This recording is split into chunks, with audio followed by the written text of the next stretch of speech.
மு.க. ஸ்டாலின் முதலமைச்சராக பொறுப்பேற்று இந்த 2.5 ஆண்டு காலத்தில் விலைவாசி என்ன என்பதை தயவு செய்து சிந்திச்சு பார்க்கணும்.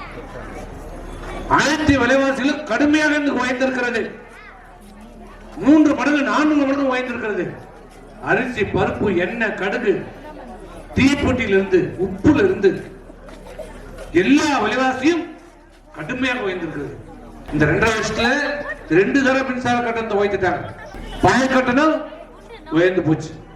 இன்னைக்கு ஆவினை மூடுவதற்கான முயற்சியை மேற்கொண்டு வருகிறது இந்த அரசு. வீடு வரி உயர்ந்து போச்சு. 10ஆம் பதிவு செய்ய முடியாது, கட்டணம் உயர்ந்து போச்சு. நீ வீடை விற்க முடியாது, வீடை வாங்க முடியாது. நிலத்தை விற்க முடியாது, நிலத்தை வாங்க முடியாது. குப்பைக்கு வரி போட்டிருக்கலாம் இந்த அரசு. கேள்விப்பட்டிருக்கீங்களா? குப்பை, அந்த குப்பைக்கு வரி போட்ட குப்பை மூதேவிகள் இந்த அரசு. உங்களுடைய பொருளாதாரம் வாய்ந்திருக்கிறதா? 2021 என்ன சம்பளம், கூலி என்ன? அன்னைக்கு 300 ரூபாய் வாங்கியிருந்தாலும் இன்னைக்கு அதே 300 ரூபாய் தான். 2021 எடப்பாடி ஆட்சியில் நீ 300 ரூபாய் வாங்கியிருந்தீங்கன்னாலும் உனக்கு 200 ரூபாய் செலவு வந்தாலும் 100 ரூபாய் மிச்சம். இன்னைக்கு என்ன? அதே 200-300 ரூபாய் தான் கூலி.